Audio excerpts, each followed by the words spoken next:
Hello hi friends, welcome to our YouTube channel Udyoga today. ಇವತ್ತಿನ ಈ ಒಂದು ವಿಡಿಯೋ ಒಳಗೆ ಕರ್ನಾಟಕ ರಾಜ್ಯದಲ್ಲಿ ಖಾಲಿ ಇರುವಂತಹ ಮೆಡಿಕಲ್ ಆಫೀಸರ್ ಹುದ್ದೆಗಳನ್ನ ನೇಮಕಾತಿ ಮಾಡಿಕೊಳ್ಳೋಕೆ ಒಂದು ಅಧಿಸೂಚನೆಯನ್ನು ಹೊರಡಿಸಿದಾನೆ. ಅದ್ರ ಬಗ್ಗೆ ಇವತ್ತಿನ ಈ ಒಂದು ವಿಡಿಯೋದೊಳಗೆ ನೋಡ್ಕೊಂಬರೋಣ್ರಿ. ಮತ್ತು ಇನ್ನೂ ಯಾರು ನಮ್ಮ ಚಾನಲನ್ನು ಸಬ್ಸ್ಕ್ರೈಬ್ ಮಾಡಿಲ್ಲ, ಸಬ್ಸ್ಕ್ರೈಬ್ ಮಾಡ್ಕೊರಿ. ಯಾಕಂದರೆ ನಾವು ಮಾಡುವಂತಹ ಉದ್ಯೋಗ ವಿಡಿಯೋಗಳು ಅತಿ ವೇಗವಾಗಿ ಬಂದು ನಿಮಗೆ ತಲುಪ್ತವೆ. ಮತ್ತು ನಿಮ್ಮ ಫ್ರೆಂಡ್ಸ್ ಸರ್ಕಲ್ ಒಳಗೆ ಯಾರು ಉದ್ಯೋಗ ನಿರೀಕ್ಷೆಯಲ್ಲಿದ್ದರೆ ಅವ್ರಿಗೂ ನಮ್ಮ ಚಾನಲನ್ನು ಸಜೆಷನ್ ಮಾಡಿರಿ. ಬರ್ರಿ ಇವತ್ತಿನ ಈ ಒಂದು ವಿಡಿಯೋ ಒಳಗೆ ಇಲ್ಲಿ ನೀವು ನೋಡ್ಬೋದು, ಫಾರ್ಮಸಿ ಆಫೀಸರ್ ಮತ್ತು ನರ್ಸಿಂಗ್ ಆಫೀಸರ್ ಅಂಥೇಳಿ ಎರಡು ವಿಧವಾದಂತಹ ಹುದ್ದೆಗಳನ್ನ ನೇಮಕಾತಿ ಮಾಡಿಕೊಳ್ಳೋಕೆ ಒಂದು ಅಧಿಸೂಚನೆಯನ್ನು ಹೊರಡಿಸಿದಾನೆ. ಇಲ್ಲಿ ನೀವು ನೋಡ್ಬೋದು, ಮೊದಲನೇದಾಗಿ ಫಾರ್ಮಸಿ ಆಫೀಸರ್ ಅಂತ ಹೇಳಿಬಿಟ್ಟು ಇದರದ್ದು ವೇತನ ಶ್ರೇಣಿ ಬಂದ್ಬಿಟ್ಟು 44,425 ರೂಪಾಯಿದಿಂದ 83,700 ರೂಪಾಯಿವರೆಗೂ ಇದರದ ಸ್ಯಾಲ್ರಿ ಇರ್ತೈತಿ.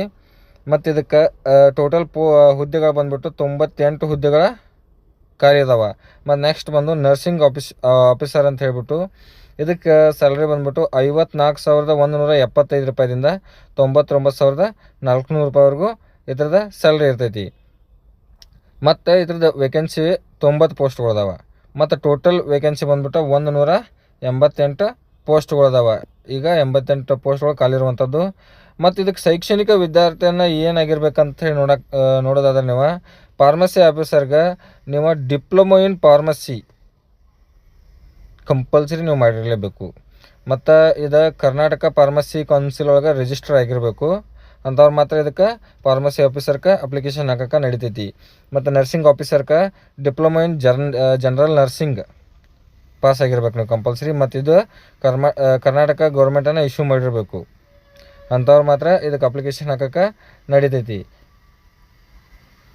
ಮತ್ತು ನೆಕ್ಸ್ಟ್ ಇದಕ್ಕೆ ಏಜ್ ರಿಲ್ಯಾಕ್ಸೇಷನ್ನ ನೀವು ನೋಡೋದಾತಂದ್ರೆ ಇಲ್ಲಿ ನೀವು ನೋಡ್ಬೋದು, ಸಾಮಾನ್ಯ ಅಭ್ಯರ್ಥಿಗಳಿಗೆ 40 ವರ್ಷ ಐತಿ. ಪ್ರವರ್ಗ 2A 2B 3A 3B ಅಭ್ಯರ್ಥಿಗಳಿಗೆ 43 ವರ್ಷ. ಪರಿಶಿಷ್ಟ ಜಾತಿ ಮತ್ತು ಪರಿಶಿಷ್ಟ ಪಂಗಡಕ್ಕೆ 45 ವರ್ಷಗಳ ವಯೋಮಿತಿ ಸಡಿಲಿಕೆ ಇಟ್ಟದಾನ.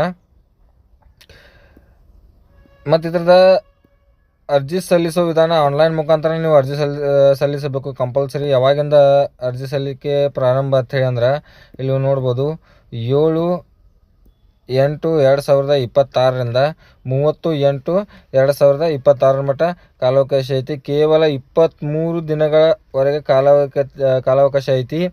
ಆದ್ದರಿಂದ ಬೇಗ ಹೋಗಿ ನೀವು ಅರ್ಜಿ ಸಲ್ಲಿಸಿರಿ. ಅರ್ಜಿ ಸಲ್ಲಿಸಲು ಎಲ್ಲಿ ಹೋಗ್ಬೇಕಂದ್ರೆ KE ವೆಬ್ಸೈಟ್ಗೆ ಹೋಗ್ಬೇಕು. ಇದು ಈ ಎಕ್ಸಾಮನ್ನು ಕರ್ನಾಟಕ ಪರೀಕ್ಷಾ ಪ್ರಾಧಿಕಾರನ ನಡೆಸಾಕತೈತಿ. ಆದ್ದರಿಂದ ನೀವು ಅಲ್ಲೇ ಹೋಗಿ ಅಪ್ಲಿಕೇಶನ್ ಆಗಬೇಕು.